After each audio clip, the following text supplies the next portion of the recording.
Ukrainians have got in the way of this visit up until now, and they should, both sides should have allowed these inspectors in earlier. But let's speak to Paul Ingram, Academic Programme Manager at Cambridge University at the Centre for Existential Risk, with a career spanning 30 years of nuclear weapons research. And he joins me now to understand the significance of the gates being opened to the UN. Good morning, Paul. Good morning. How are you doing?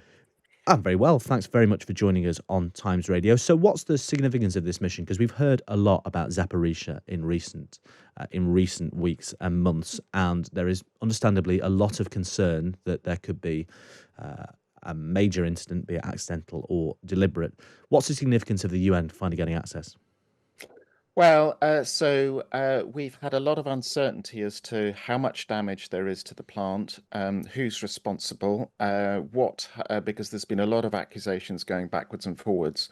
So having international inspectors there will certainly start answering the first, as in how much damage there is, what the risks are the backup facilities for power in a good shape or a bad shape, particularly the generators, because the really big risk here is not so much a Chernobyl situation where the station gets shelled and then there's an explosion, but rather the release of radioactivity from the cooling ponds caused by shelling, or a power failure.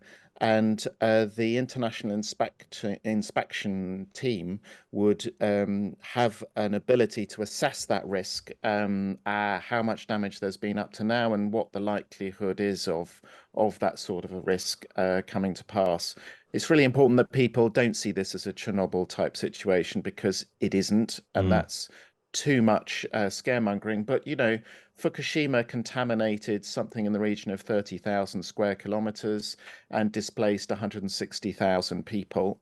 This is not a small thing, and that's the sort of scale that we're looking at. So that's devastating locally, radiation levels being very, very significant. And of course, in the middle of a war zone, evacuation is much more challenging and complicates the already horrific scenes on the ground. Yeah, it's not a straightforward situation, is it? Because the plant was captured by Russian troops in March, but it's still run by Ukrainian staff. And then you have the added complication of the International Atomic Energy Agency reaching it later this week.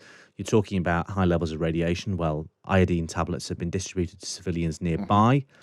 Is this all coming too late? This belated dialogue and the input of UN oversight?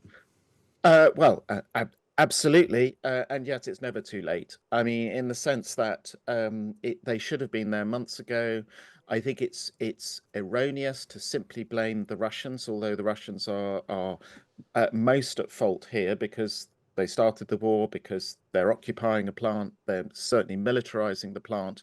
But when it comes to access of inspectors, that has been a joint responsibility of both the Russians and the Ukrainians. The Ukrainians have got in the way of this visit up until now, and they should, both sides should have allowed these inspectors in earlier, because it would have clarified some of the accusations in both sides. But they're coming. They will arrive this week, and I think that will help the international community understand what's going on and do what it needs to do to make this situation safer than it is today. And just briefly, Paul Ingram, before I let you go, is that what the International Atomic Energy Agency are trying to achieve? Just a degree of transparency, so proper judgments can be made about just how much risk is inherent in this plant at the minute? Yeah, they will be looking at the level of risk, and they will be looking at giving recommendations to the international community. But they are also a political organisation. Raphael is a political individual. He will be very careful about pointing the finger of blame in one direction or the other. Well, Paul Ingram, Academic Programme Manager at Cambridge University at the Centre for Existential Risk, thanks very much for joining us on Times Radio to talk us through the latest at the Zaporizhzhia nuclear power plant.